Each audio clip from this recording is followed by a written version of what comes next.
Hi, welcome to another BCFC project podcast. Today I'm joined by Kevin Ball. Kev, who's one of our moderators, and of course Pete, who runs what part of our project you run, Pete? The fans BCFC the project, the story of the blues fans. Story of the blues. And we got a really special guest for us today. A lot of you probably remember our old mate, Kev. Ashley. You all right, buddy? You all right? How you doing, Kev? All right? Yeah, good. I tell you what, mate, you're looking great. Don't feel it. You do. You look fantastic. How's things for you? All good, mate. All good. What are you doing with yourself now? I've got my own little construction firm kind of thing, so Nice. Doing that right at the minute. Good.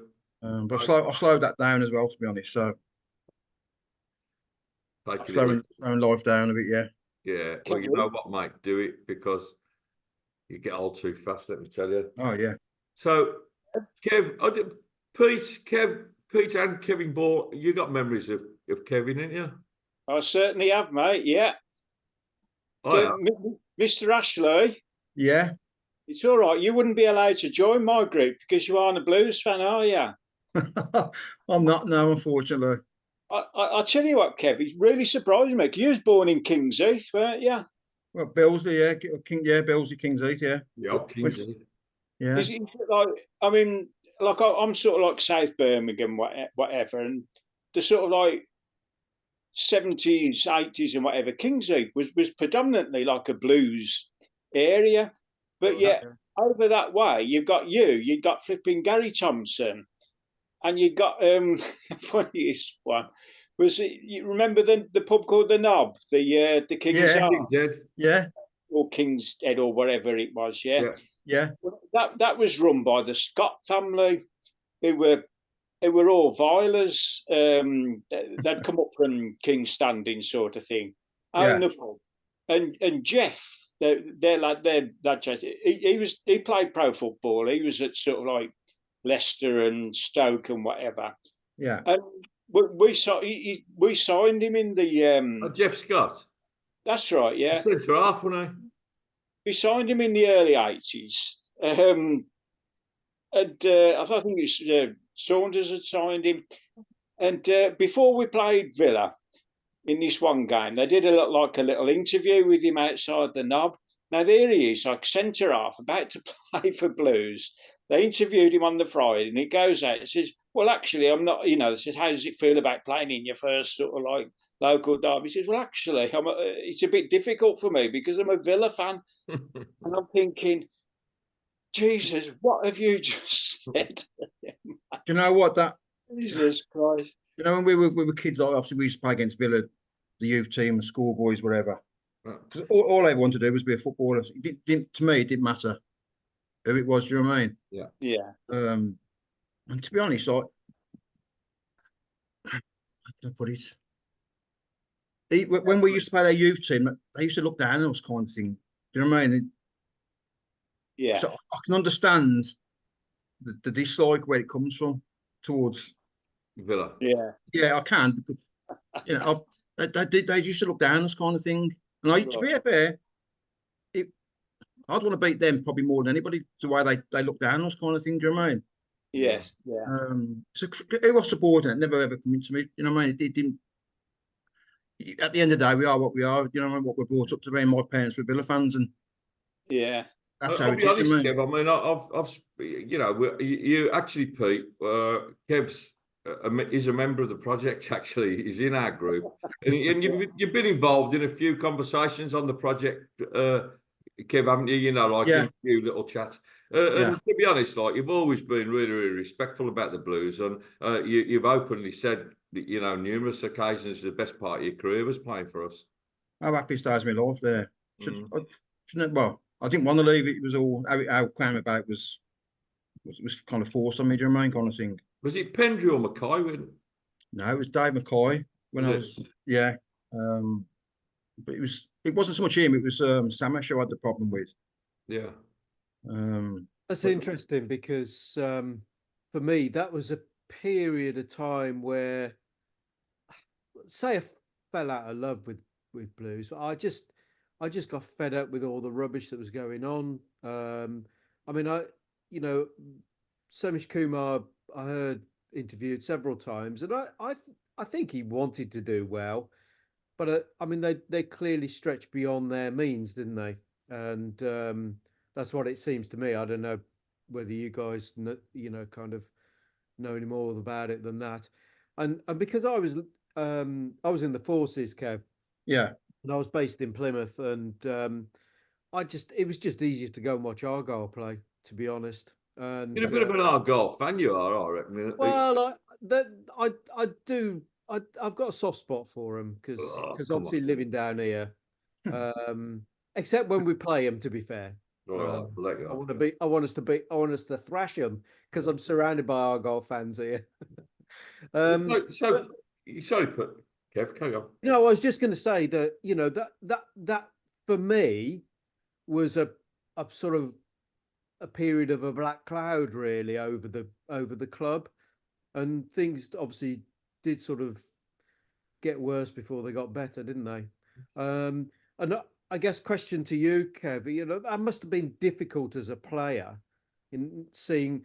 I mean, I'm not asking you to sort of tell us anything that you can't tell us, but it must have been difficult as a player and seeing stuff not sort of coming together from the point of view of the owners and so on. You know what? I can't say it really affected. What we had at the time at Blues was there was a lot of us who'd come from with schoolboy forms together, the likes of me, John Frayne, Dean Peer, Mark Yates, Simon Sturridge. You can do, I mean, Julian Dix as well for a bit. We all grew up playing together, and we all kind of got into the team together. So it sounds corny, but it was like you was playing with your friends all the time. Do you know what I mean? So what was going on above us, kind of, I can't really say that affected us, to be honest. When you look at the club, then Kev, I mean, they were struggling for money, weren't they? Do you think they were just trying to cash in on you? Well, yeah. I mean, you went for $500,000, didn't you? Which at the time was a lot of money. Yeah, I did, yeah. But so that was the thing, you see, because I left in September 1990. You went to Wolves, didn't you, Kev? Yeah. Bad move, but the previous season and the transfer deadline day, Man City had offered 300 grand, and then at the end of that's when Mel Machin was manager. They had all Paul Lake and all them. They bid 300 grand. He got knocked back. I didn't know about this, to be fair, until I left Blues. Never ever found out about it until I left Blues. Then in the close season, Wolves offered 350 grand for me and Dean Peer. So Dave McCoy told me this. I had a good relationship with Dave McCoy. He told me about it, and I said, "Well, give me like a new contract, basically, improved terms." So we had a chat. He asked me what I wanted. I told him, and he kind of said that's reasonable. So I put it to the chairman. So a few days later, this was during the close season. Do you know what I mean? Before the season started.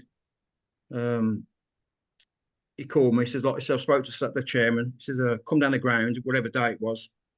He says, it's all been agreed. So that prior to that season I left, I went down the ground thinking I was going to sign a new contract for improved money. And it weren't a lot of money. Yeah. It probably was, you know, it wasn't what people think. So but when I got there, Dave McCoy and Bobby Ferguson were waiting for me. And the first thing they says to me, he says, just go in, sign your contract and come out, which was a bit strange, you know what I mean, just for them to say that. So I went upstairs with Samish.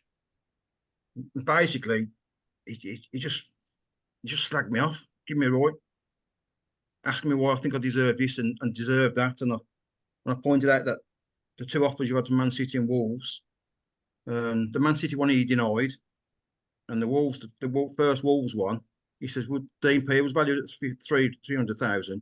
You was valued at 50,000. Sorry. So that's how it you was. know. And I mean, no unkindness to Dean Peer, because Dean actually was a bit of a stalwart at the Blues. I think everybody he was a bit of a scapegoat sometimes. Dean Peer was, but I think at the end, everyone, you know, everyone sort of turned their opinion about Dean Peer. Yeah. But I'm sorry, that ain't that's not the right sums there, mate. So definitely, you know. No, but I Dean mean, Peer he was was a not players property player. at the time. It's what? Sorry. He was a hot property at the time, you know. I think he was a really good fullback, and I think we all knew that. You know, you could see that, and you know, it's a shame you went. You know, I mean, it really is, and obviously, it sounds like you didn't want to really. No, I didn't want to leave. I want to sign that new contract. To be fair, but yeah, it just turned into a slanging match basically. He says you'll never play for the club again. You start another.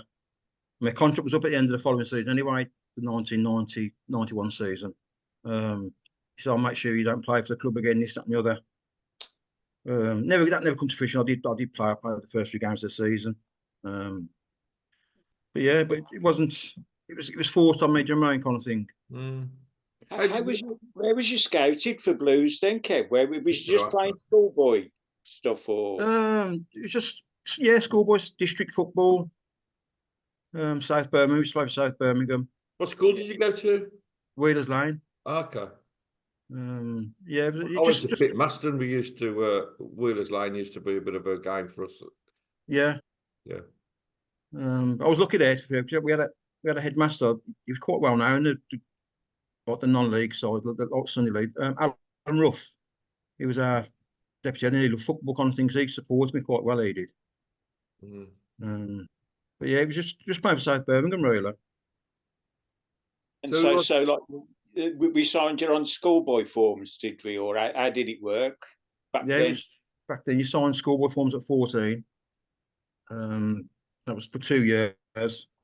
Obviously, you leave school then. I was at 16. They offer you. I think I got the last year of the apprenticeship before it went to ITS. I got the first year as apprenticeship. The second year it went to ITS. So you had like 2 years as a schoolboy, 14 to 16, then 16 to 18 as an apprentice. When you was a schoolboy, who were you actually playing? Who were Blues playing? Was you sort of like Blues schoolboys versus, you know, say Wolverhampton schoolboys or something like that, or did they just go and let you play? Say if you was playing for a Sunday League club or whatever, or would they let you go and play Sunday football, or how did it work? You could, once you signed, yeah, they stopped you playing Sunday League football. And I remember, do you remember Keith Bradley? He used to be there. Yeah. I'd played on a Sunday. Obviously, Ron Saunders was the manager at the time. I played on a Sunday, and they'd come out to watch me. I'd wore gloves because it was freezing. But on the Thursday night we got to training, they pulled me to one side, and I got a right rollicking for wearing gloves. And they told me that's the end. You're not playing Sunday football. Like it's done for now. You finished. So they put a block on that. And obviously we used to play sort of school. We used to play some Saturday mornings and stuff. We used to play like the England under 15s, things like that, and other clubs. So you played against good opposition. Yeah. Was there a formal league? Was there a formal league for you, Kev, or was it just friendlies? Do you know? I'd imagine it was. I don't think it was a formal league. I think when you got to the youth team, obviously you had the league. Then you had the Birmingham Senior Cup and stuff. And to be fair, the 1 year, I think it was my first year apprenticeship. We got to the semi-final FA Youth Cup against Newcastle. Really? Paul Gascoigne played for them. I went to that one. Yeah, to be fair, they were different. It was different class. No, it was, to be fair, because I think we beat Tottenham in the quarterfinals. They had a bloke up front. I'll never forget it, sort of thing. They had this great big blonde centre forward called Joe Allen. Yeah. Everyone, I'll never forget, sort of thing. Obviously, you want to go and you hope the Blues win, but you used to go and watch these youth games, and you all used to think, oh well, yeah, I'm a big talent spotter and this, that, and the other. But this Joe Allen, he was something else. He was, but he never really kicked on, did he? No, to be fair, when we played, I think he was the one they were expecting to be the big one rather than Gaza at the time, I think. Yeah. And there's another lad there you played in the middle with Gaza called Ian Bogie. If you remember him. I That's remember his like a name, yeah. midfielder, Yeah. yeah. He used to play like Gazza. They're similar kind of players, kind of thing. I think he ended up playing around the lower league scene. He played for Portsmouth, didn't he? Or one of those I know he played I think he was at Port Vale for a bit, wasn't Yeah. he? So Because you know, in with the youth team and everyone, we used to follow them around. There was we had Nigel Winterburn yeah, was on our as a youth for us, and everyone could see so this kid's really got it, like, you know what I mean. yeah, And then for whatever reason, he didn't fit in with Saunders and whatever, like. But he was the standout one that we used to go and watch, like, you know. yeah. Nigel Winterburn, of course, went to Arsenal, didn't he? I can't even remember him leaving. Hi, you Beck. Beck's just joined us. Bex. Hello. You're right. Yeah. Yeah, not too bad. He went to Wimbledon. Didn't he go to Wimbledon first? Wimbledon first, didn't he? Yeah. Yeah. Yeah, he was a Part good. of the, part of the, was he part of the You had crazy some. You had gang some. You had some. Sorry, Kev. You had being a Villa fan as well, Kev. You had a couple of ex-Villa players there, didn't you? Were they there when you were there? 89, 90 was Brett? Yeah. Yeah, Who Dennis was Moore. there? Dennis Mortimer. Mortimer. Bremner was there, wasn't Yeah, yeah, he? yeah. Did you sort of being a Villa fan like when you played alongside Des Bremner? Did you sort of think, oh my God, you know, like Yeah, yeah, you know, they're heroes of Villa fans at Niger Main. So Yeah. I was growing up as a kid. I used to watch them. So to actually end up playing with them, you know, it was sounds. It is, yeah, it is like a dream come true, isn't it, Jermaine? You're playing your dream job, and yeah. 2 years ago we've won the league and the European Cup. I'm I sorry, remember- I'm sorry to mention the European Cup being a Villa fan. You know what I mean? Listen, we'll let you off. I'll, I'll never forget. Me like Dennis Mortimer would have been the last person I ever, because I mean, like, he was very anti-blues. He was, sort of thing. I thought he's the last person that had ever walked through the door and put a blues shirt on. But Yeah. it helps a lot that in the second game he played for us, he scored 2 goals, sort of thing. Yeah. So sort of like it's funny they quickly forget a lot of it. As long as they're putting the shift in, a lot of that Villa stuff he's forgotten about. To be fair, it's what they do for you. It was I the mean- same with Des Bremner as well, because I remember when Des Bremner first come, every time we touched the ball, the crowd sort of, you know, you could almost feel the animosity towards him. But as time went on, we realised what a good player he was. You know, suddenly you start to embrace him, don't you? Yeah. Do you know what? They were great pros. Though, you know what I mean? Because we were a young team when I was there. Yeah. They were good pros. You know what I mean? I'm not just saying that because they were. Yeah. I mean, John Truick was there. John Truick got a hell of a lot of stick. Yeah. We even had a brick come through the window the one day in the bath after a game. No, With a message on for Truick. But here's another one. He was a great pro. You know what I mean? Yeah. Did you play with Vince Overson? Yeah, by Vince. Yeah. He was. I love Vince Overson. I thought, what a good centre half. You know, I just Yeah. really liked him. And it was Clarkson was there. Was Matthewson there when you were there? Trevor Matthewson. Matthewson. Yeah. He was there. Yeah. That was a pretty good. You know, when you look It's a back at it, decent it's side, side-on wasn't it? good. It was a decent side that those guys you just mentioned. I mean, you know, obviously, I went to the final. Was obviously probably just after you left, Kev. But I went as well. I went to it. Yeah. yeah, the final, and I mean, they played Tremere off the park in the first half, and you know, just looked a different class. You know. Yeah. But they've been building to that over that season. That season just ran out of time for us. I think another 5 or 6 games, and I think we might have gone up. Yeah, wasn't it Lou? I think it was Lou Macari came in, wasn't it? Lou Macari. Yeah, came in. he was. Yeah, he was after the final, didn't he? He was a good appointment for the club at the time. That's what they needed at the time. Do you know what I mean? Yeah. Bit of experience and that. Yeah. But the thing is, though, Kev, like, I mean, you made your breakthrough when, like I say, things were heading south with Blues, really, weren't they? But you was Stevie Whitten would have been there, wouldn't he, when you was there? Yeah. Yeah, Steve Whitten, yeah. we absolutely loved him, sort of thing. Like, you know, and I always wondered why he could have been playing it.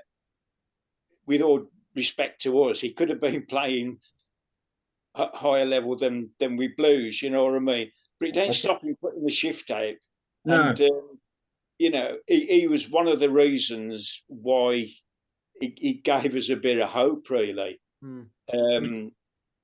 Also, like with the goalkeeping situation, we'd gone from sort of like Tony Coton, an absolute hero, to David Seaman, and then bless his heart, we got in Roger Hansbury, who was rah Roger, and you know, it's a hard act. It was a hard act to follow Tony Coton. Seaman did the best sort of thing, but I think general consensus amongst Blues fans is that, you know, for their times at Blues, Coton was a better goalkeeper than David Seaman. But you've gone from that level to poor old Rah Roger coming in, and I'll never forget. Another one of your heroes come back, didn't he, Peter With? Peter With, yeah. Was you there when Peter With come back? We come back. Yeah. He come back on loan, didn't he? Yeah, I was there. I think I might have played a couple of games. I'm sure I did. Worst dress sense in football, by the way. Was it? Oh, shocking! Shocking. He was a funny bloke though, you know, because I remember him coming back when he was playing for Newcastle, and he was like standing. I was on the cup, and he was like standing on near the halfway line, top side, and the Blues fans give him a bit of stick line. And he was giving it back, like, you know, it was quite funny. I go, Peter, and he was going like, you know, he was funny. And I always liked Peter Withard, of course, till he went to the Villa, you know. No, he was a good player for what he was. And then, of course, he went to Forest, didn't he? And it was a completely different kettle of fish there. There's a real funny story about him coming back to Blues, though, because we brought Sheffield United wanted a goalkeeper, and so we'd loaned him Roger Hansbury and got Peter With back. But then this was in the days when it didn't matter. You know, there wasn't a block on. You could play against the club who loaned you out, sort of thing. So it ended up that we'd gone up to Sheffield United. So there's our goalkeeper, Roger Hansbury, in goal for Sheffield United. There's their centre forward, Peter With, playing for Blues. And we've scored 2 goals and we won 2-0. Fucking brilliant. You couldn't make it up, really couldn't, like. But obviously his legs had gone by the time he'd come back to us. But, you know, like I say, when he first come through at Blues, sort of like early mid-70s or whatever, we all liked him because he'd put a shift in, you know. Like, you know the way it works. If you run around for Blues, we love you. Yeah. And that's why you always rated by everybody. I mean, when you look back at the fullbacks that we had, I always think, you know, I think of, you know, like David Langan, Mark Dennis, Dixie, all those, and you know, you're in that. To me, you're in that bracket of players. Those really good fullbacks. Then we had some that were 100% that weren't quite as good as you guys, you know. So you were really popular at the Blues, and it was sad when you went. What was your when you were playing there, Kev? What was your I don't want to say like your favourite back four to play with, but who do you think was the most effective teammates for you to play with in the back four? Tough one, really, to be fair. You've got to get a few, haven't you, really, I suppose, over a short period. You only played about 70 games for Blues, didn't you, I think? I think, yeah, 65, 70 games, I think it was. It's a tough one, really. If you start with the goalie, then it would have been because well, we had Martin Thomas in goal when I was there. We had Tony Godden for a bit. Yeah. Martin Thomas came in. He was a good keeper and a nice fella as well. Martin Thomas. Yeah, I like Martin Thomas actually. Yeah. Back four. Julian Dix was. We played together. He was the left, obviously on the left. I was on the right. Obviously, Big Vince as well. You know what I mean? He was Yeah, good to have alongside. And actually, Vince used to play alongside me, so he was right-footed on the same side as me. So, yeah, but yeah, probably I'd say them two probably. yeah. Dixie was some player when he as well. You know, he went on to have Yeah. a great career, didn't he? He went to West Ham, didn't he? West Ham and Liverpool, yeah. Yeah, Right left foot. And yeah, horrible to play against as well. yeah. But he was like that in training as well, like he'd do you in training. Really? Oh, yeah. But, And go on, Pete. was Ray Ranson there when you was there, He Kev? was, yeah. He was, Ray. Yeah, he was. I forgot Yeah. about Ray, to be fair, yeah. He was a nice fellow as well. He was But- another good fullback, wasn't he? Yeah, he was a good player, yeah. But to be fair, I took over from Ray when Ray left. That's how I got my breakthrough. Yeah. Who was your first game against, Kev? My full debut, Yeah. West Brom, was live on TV on I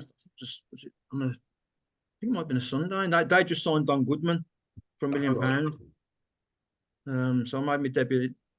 That was my full debut, but I'd made a couple of subs appearances at Derby away. I only got 5 or 10 minutes, do you know what I mean? My full debut was West Brom. On your first game. Oh, bag of nerves. I was sick on the pitch twice in the first 20 minutes. Were Just- you? Yeah, just the adrenaline in and the pace of the game. Nothing can. You don't expect that quick. It is. Do you know what I mean? I know you play reserve football and training, but that actual match day, you can't replicate that. What is it about it? Is it you mentioned the pace of the game, but is it the crowd, the build up? What I just think it's about a bit of everything. Obviously you got the crowds. There's more at stake, isn't there? Do you know what I mean? Obviously league and what have you. It's just it's a whole different experience. The old days when you get born, even the night before, you know. When I was at Wolves, they hated me at Wolves. So I had a terrible time there. But I was a bag of nerves. I was scared to play there. That's all. In the end, yeah, it was horrible. Really bad. While you're saying that, Kev, it's interesting because there's a lot of stuff going on at the moment, and we put it on our page a lot because our group, we don't let anybody slag the players off. Yeah. You can make a comment like, say Kevin didn't have a good game yesterday, he was a little bit slow, whatever, blah, blah, blah. But you can't turn around and say, yeah, Kevin Ashley, like, fucking shit, like, he can't be bothered, that kind of direct, abusive comment, Yeah. which I think, and I think everyone, I don't know, like, if you're not stupid, it's going to affect footballers if you read that. And it doesn't matter. And people are coming on and saying, well, they get paid enough to be abused. I mean, what the hell is all that about? I mean, it must absolutely do your head in when you get a crowd that turns on you. Oh, so I'll be honest with you. I didn't realise what I was going through at the time. And it was only when Stan Collymore come publicate how he felt and things he was going through. I said to my wife, that's exactly how at Wolves. I was a bag of nerves, and I was bad there. I'll be honest. You know what I mean? I was never ever the same player for them I was at Blues. And there was for one, I didn't want to leave. So it kind of forced on me. Do you know what I mean? Then I had injuries and stuff, and I just didn't want to be there. But I didn't enjoy going in and stuff. But like I did used to get slaughtered by them. But how does it affect you on the pitch? Does it affect your game? Yeah, it did me. I wasn't mentally strong enough to deal with it kind of thing. Some people can block it out, but I couldn't. Yeah. I remember, but we played Grimsby away, and we probably the first 5 or 10 minutes, we had a corner against us, and we're in front of the Wolves fans. Oh, the abuse I was getting, horrendous. And they're entitled to their opinion. You can't. That's football fans, you know what I mean? But just when people say, "Oh, the money, this, that, and the other," it doesn't matter about money. Everybody's a human being. Everybody's got. We all have feelings, you know what I mean? Of course, yeah. And it isn't right. I mean, just to abuse another person in that way isn't right anyway, full stop. But when you're in the spotlight like that, particularly now with social media, it's absolutely unrelenting, isn't it? You get a few idiots and then a few more join in and then a few more join in. I mean, for instance, like at Blues at the moment, I feel really sorry for Scott Hogan. Now, a lot of people say to me, "Oh, you're going to stick up for Scott Hogan. You love him." Honestly, it's nothing to do with how he plays. For me, Scott Hogan shouldn't have been in the first team in the last year or so because basically the bloke had his confidence completely destroyed. Yeah. They just decided to turn on Scott Hogan. Now, for 3 seasons, he was the top scorer. He came from Villa, he scored 5 goals in 7 games. He's a nice bloke. He's not, and suddenly here's the target for if you want the boo boys or social media. And I think it's destroyed Scott Hogan's game, personally. That's what I think. I think his confidence completely shot. He hasn't been great in the last couple of seasons, but if you're not great, it doesn't matter. He doesn't pick himself in the team, does he? That's Yeah. right. It is. I mean, I'm glad I didn't have social media back when I was playing. I mean, I was already struggling mentally with it anyway. So if I'd have been reading all that stuff, you don't know how you'd react. You know what I mean? Yeah. The thing is, I mean, like you say, Steve, it social media has focused it, hasn't it? I mean, I can remember being on the cop hearing the boo boys for Terry Hibbert, and him getting loads of stick, and but of course, after the game, it's kind of finished for a week or 2 weeks. Whereas now it's relentless because it's every day from, so a player has a bad game, they get bombarded after the match, they get bombarded the day after. 3 days later, somebody else catches up with it. Oh yeah, I'm going to have my say on this as well, and bombards them again. And it's relentless. And I think, I know that we've had a bit of stick for being a bit draconian on this, but I think we have to be. For the reasons you've said, Steve, and I'm sure in a sense, Kev's backed it up from his experience. Yeah, and it was interesting, Kev, to hear your points on that because at the weekend, Jay Stansfield came out and Right. said, "I mean, the lads, I who Jay Stansfield is, Kev, do you?" Yeah, I know. Yeah. Yeah. So like Jay's. He's a good lad. He's on loan from Fulham. He's got a 5-year contract at Fulham. He's on loan to us for a year. He scored 11 goals, but he had a bit of a famine. Like he hadn't scored for 7 or 8 games, and people were starting. I could just see it start in our group.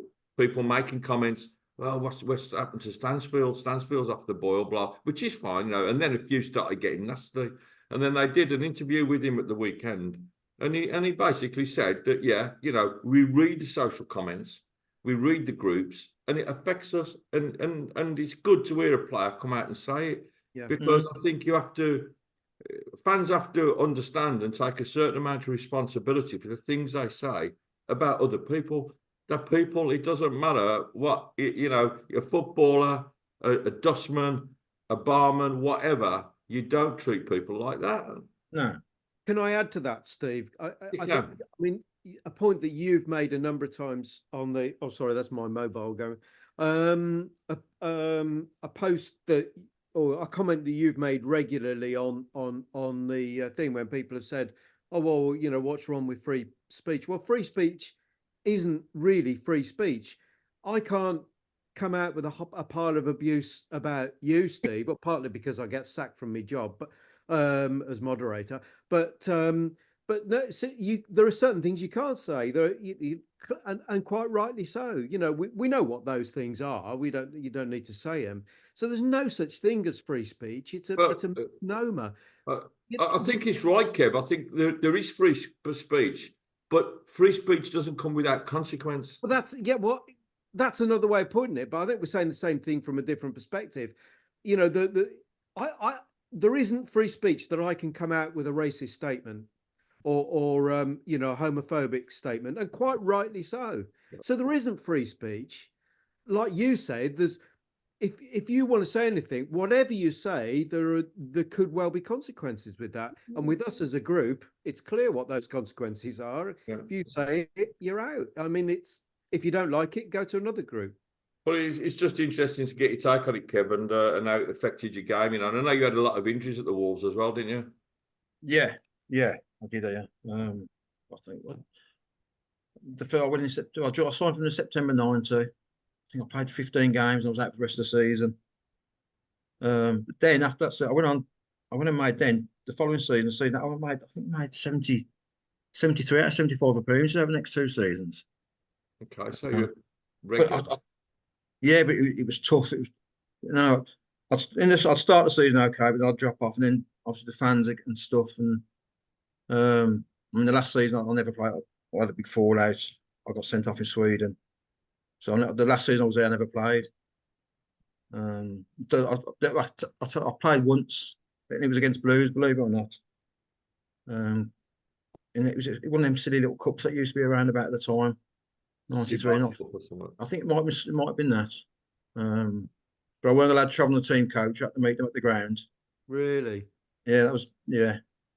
So I weren't training the first time, so I was trying. They made me train with the kids for the last year I was there. But I got caught because I was going to. Celtic had agreed to sign me for 250,000. They wanted to see me in a first team game.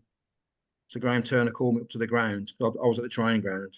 I went to the ground. Told me that the fee had been agreed, and it was Liam Braid at the time. He said they're coming down to the game tomorrow night, which was against Blues. So they want to see you in the real pace game kind of thing rather than a reserve game. But he says, don't come to the ground, just go straight to the Blues ground and we'll meet you there. So I weren't allowed to go on the team coach. Played the game the following morning. I think this was on I think the game was a Wednesday night. The following day, called me to the ground. He says, everything's a goer. So I'll start packing some stuff. He said, you're due to go up there Monday. Speak terms, basically. But to be fair to Graham Turner, he told them I was on more money than what I actually was. But I never get that far because Celtic had lost midweek in Europe, then I lost to Rangers the weekend, and Liam Brady got the sack. Yeah. Yeah. So now I never even got to speak to him in the end. What a shame. Mm. That would have been an experience, Mike, playing for Celtic. You know, it's one of the clubs I would have wanted to play for as a kid. I know Blues got a lot of Rangers fans and alliance with Rangers and stuff. But Celtic was one of the clubs, not for none of the political reasons, just It's a bloody massive club, isn't it? Oh, it's huge. First European Cup winners, British Cup, European Cup winners, some great players. When you was at Wolves, who did you play with, Kev? Did you? I can't remember. I wouldn't remember the Wolves team back then. Bully was there, Mucci, Oh, right. Paul Cook, Mike Stowell, Robbie Dennison, Keith Downing. Keith Downing was at Blues for it, wasn't he? Yeah. Laurie Madden, Rob Ironmarsh, who he sadly died, hasn't he? Quite a few at the time there. So David were your issues with the manager, with like Graham Turner, or was it just purely like that you played badly? It was to be fair, I made my home debut against, funny enough, Plymouth Argyle, and I went short, got the ball off Mike Stowell, and I give it to Cook in the middle of the park. He gave me back, and we had a bit of play and what have you. And I just got from then. From the bench, I had a shout, "We don't do that here." It was more long walk kind of thing. You want to get knocked downs, you know what I mean? Game of percentages, really. Yeah. Everything was there was revolved around Bully, that's how they got their success, you know what I mean? And it was just little things like that. And I used to get nitpicked at a bit, and I had the injuries. To be fair, I probably fell out.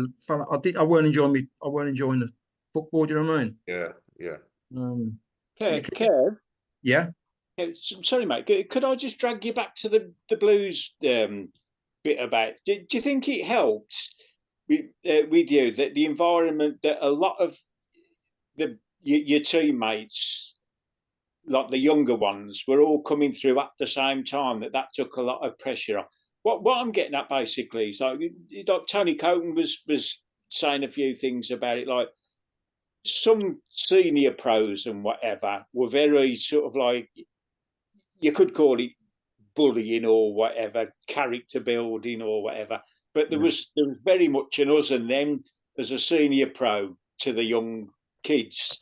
But with sort of like 3 or 4 of you breaking through at the same time, do you think that took a bit of that away, or was there still an us and them situation in the dressing room? Or No, do you know, when we was there, it was all right, to be fair, but it did help. Obviously, growing up with John Frayne, Dean Peer, during Dix, I suppose, as well, he was apprentices with us. Simon Sturridge, it did help. You know what I mean? yeah, You're used to playing with each other since the age of 14. So that was a big help. But when I was there as a kid, there was, I think, there probably was a us and them kind of thing then. Because there was a lot more senior pro. I mean, when I first went there, like Noel Blake was there, like Tony Coates, Pat Van Den Hauwe. yeah, And it was, it was quite a daunting change room, really. And they used to take us away, like me, Frayne, or during Dix, used to go over the first time to do the kit kind of thing as well. Yeah.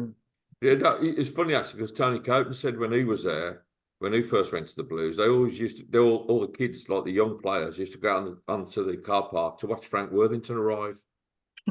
Yeah, pull up in his car and get out, like, Yeah. But yeah, you can imagine that, because them lads like Blakey and Hoppy, did Hoppy play with you? Yeah, played with Hoppy, yeah. Yeah, because he was towards the end of his career there, wasn't Yeah. he? He'd come back from West Brom, hadn't he? Yeah. That's when I played with him, yeah. Good lad, Hoppy. Good, a good player for the Blues as well, wasn't he? Yeah, he was. I mean, and he loves the Blues, doesn't he? Yeah. I think him playing at Villa was probably difficult for him, because I think his brother went to the Villa as well, Barry. I don't know. Brother's a bit older than him, but he didn't make. I don't think he played first team football for them. You went into non-league then, didn't you, Kev? You had a couple of loans. No, I went to Peterborough. I had a bad knee injury there, to be fair. I did my last stop, and my knee was never the same, to be fair. I never ever recovered from it. So they released me. My contract got terminated. I went to Doncaster for 2 or 3 games, but I just didn't want to be involved in. You know what I mean? I'd had enough of football basically at the time. So Wayne Clark, remember Wayne Clark? Yeah. oh, I love him. Snipper. Yeah. Roy Speed boot boy when I was apprentice. He had the Telford job, and he got me down to Telford, really. And to be fair, I started enjoying it again, the non-league. The scene was better for me. Do you know what I mean? It was just you could enjoy your football without the hassle of the pressure kind of thing. You know what I mean? So I went there, and then I went to Bromsgrove for a bit under Steve Daly. Steve Daly. Yeah. Went there for 2 or 3 years, I think. But I think I'd finished because I couldn't train. I could only play towards the end. So like I weren't doing any, even non-league. Obviously, you train Tuesday and Thursday nights. But I weren't even trying. So I was just playing the games. But it come too much in the end. The pain. It's taking us 3 or 4 days to get over a game.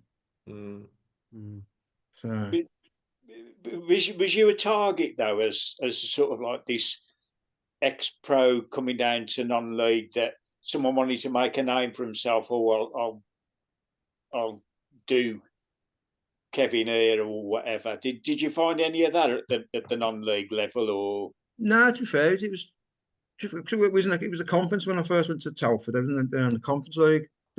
It weren't a bad standard, you know what I mean? It's quite a lot of ex-pros in there. Do you know what I mean? yeah. But no, I didn't kind of. No, I can't say I experienced that. No. It's what did you like you talked about the issues that you had at the Walls. When you was at St Andrews, I can't remember what the gates were then. They weren't very good, were they? No. 4,000. I think the most we got when I was there was probably about 7,000. I think. Was it? Yeah. I'm sure it was the biggest crowd at Blues I played in. Did you play in a derby? No. Do you know what? I should have played. I should have made my debut against Villa. I think it was a League Cup game, a midweek game. And Harry Roberts got injured, and I was supposed to play. But the day before, I tweaked my hamstring in training because they wanted me to mark Tony Daly because I was quite quick at the time when I was younger. Yeah, you know. I was going to make my debut then, but it didn't happen. That wasn't the 6-2, was it, or 6-1? No, we lost 5-0 in the League Cup. And then a couple of weeks later, we played them in this thing called the Simod Cup. And we That thought was 5 was bad enough. We lost bloody 6-0 there. Oh, that's right. Yeah, I remember.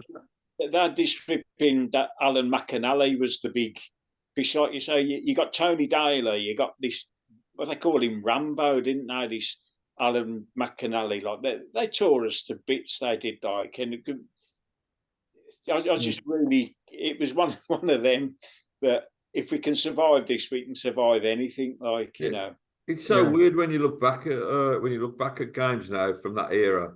You know, at St Andrews, I've been on St Andrews with 5,000 there on the Cop. You know, and then when you compare it to, you know, like say when we played Villa the first season we came into Premier League, and you see atmospheres like that at night. It's just two completely different things, isn't it? You know, I mean, Blues, well, any ground, big ground like that, as it was at the time before before it was modernised, Cop was a big stand and blah, blah, blah, you know, but when they're empty, they're awful. You know, when they're full, it's fantastic. But when you got 3,000 rattling around in a ground that big, it's must be fucking sold, because you probably actually hear the individuals shouting at you. You're careful. You know? Yeah, you can. Yeah. Well, I was going to say that the era that you were playing, though, I mean, I know our gates were crap, but football was in the doldrums anyway, wasn't it? Like, you know, you had all the sort of like Haysel and in like that had happened. You'd got the Blues riot against Leeds, the Bradford fire, all the violence that was going around, and then we had Hillsborough sort of thing. All the, you know, if you said you was a football fan sort of thing, people had crossed the road rather than speak to you. And it was only sort of like 1990 and Gaza crying his eyes up with England in a semi-final of a World Cup, the football suddenly become sexy, and everybody started to love the game again.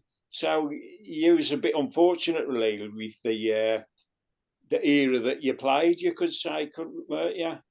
It is. I always go back to it as a bit of a forgotten era at Blues when I was there, to be honest. From when I got into the first team to when I left, it was.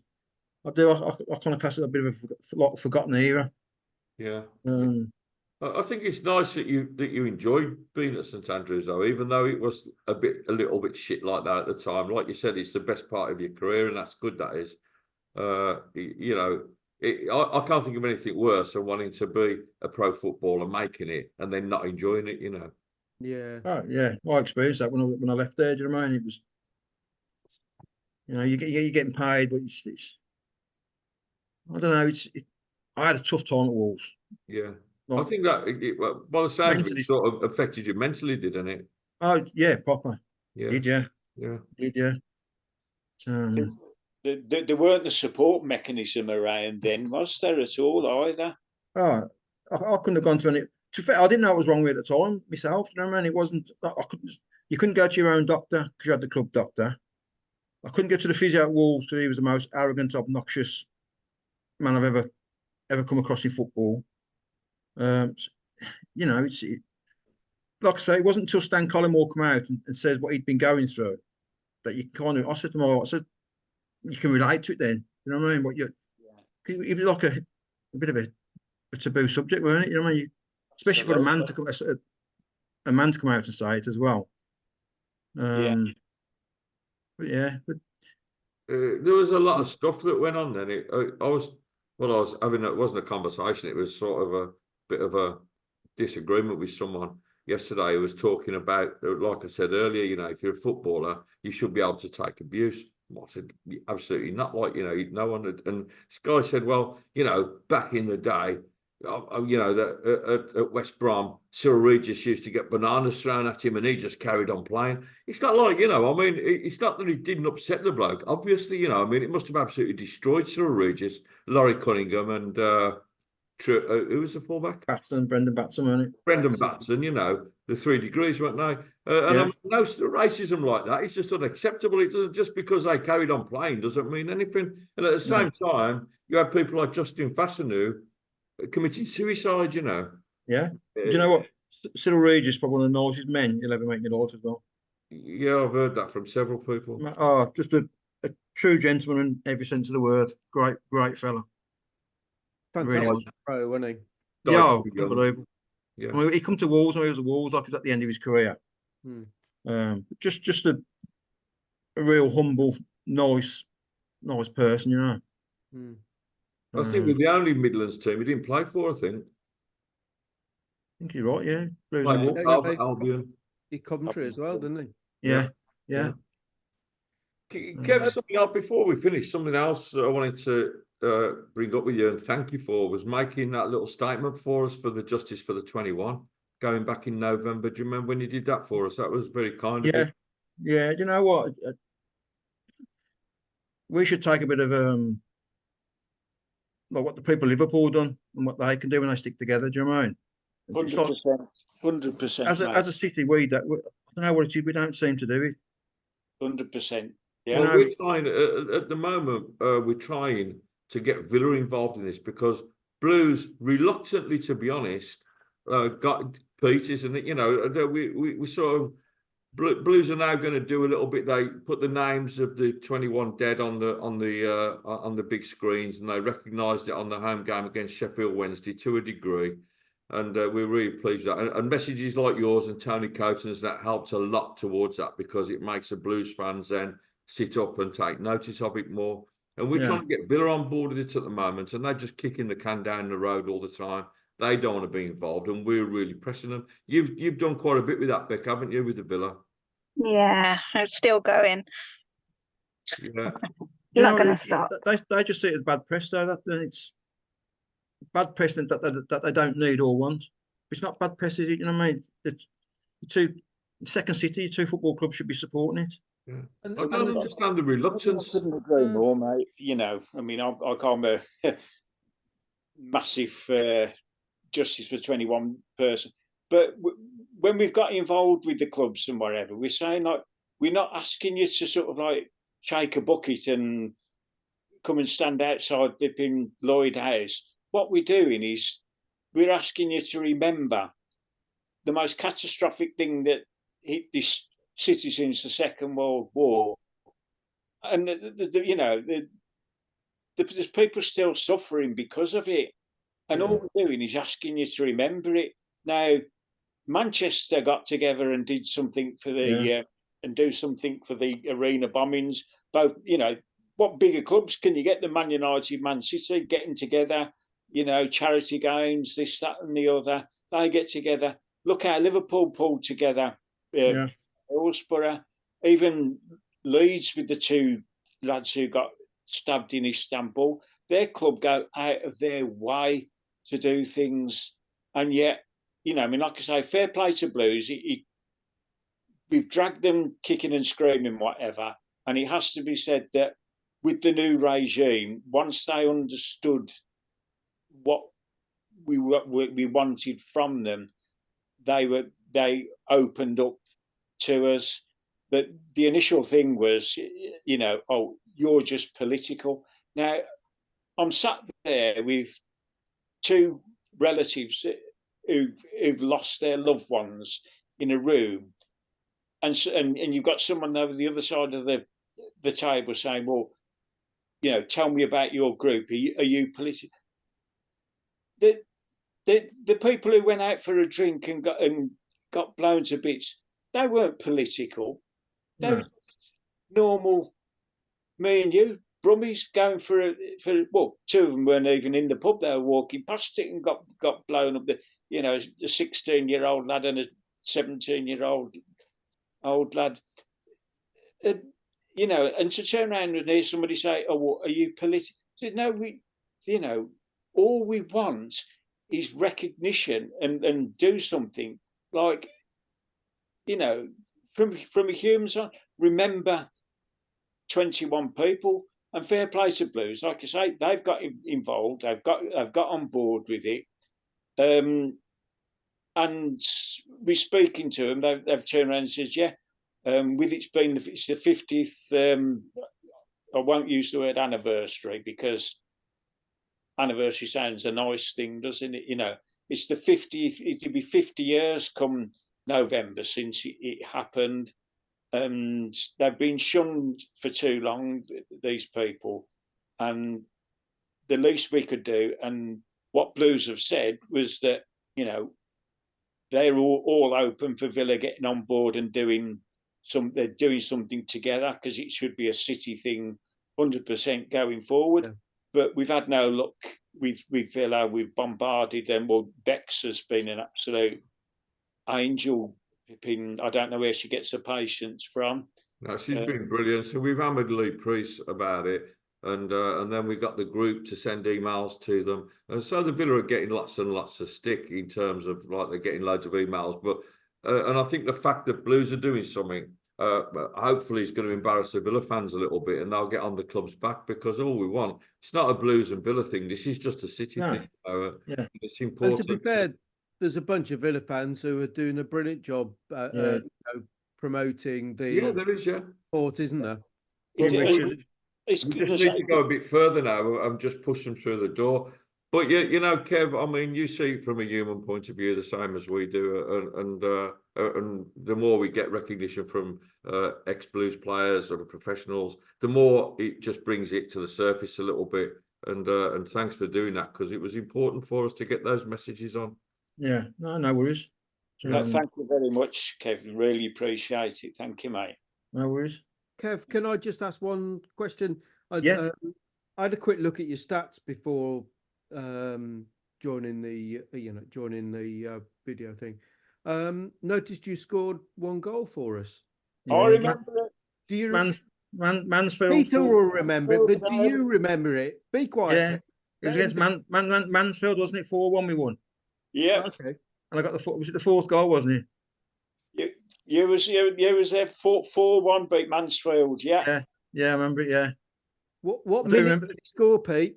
I've got to say one thing about Kevin that I loved, apart from, you know, he'd put a shift in and for us.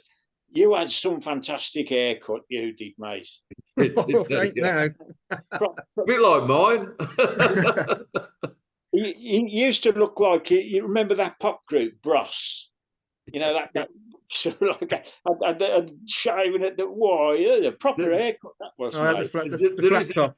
There is a great photo of you, Kev, on one of the Blues, but I've seen it. I think you must have seen it yourself. And you just got this little square, you know, you look dead young, you know, like no hair, just this little square sort of flat top, you know. Yeah, I remember the flat top. It was proper, that was, mate. Yeah, good haircut, mate. Listen, Kev, it's been an absolute pleasure having you with us, mate. Cheers, we'll enjoy this. And thanks very much for doing it. We'll have to do it again sometime. And anytime. When we do the Justice for the 21, I think it'd be great if you can just come and say a few words for us again, because it means a lot to people. And you're quite a pious bloke, aren't you? You know, and I think at the end of the day, it's about other human beings. You know, it isn't about football. This is about people that have suffered for a long, long time, and supporting us was great.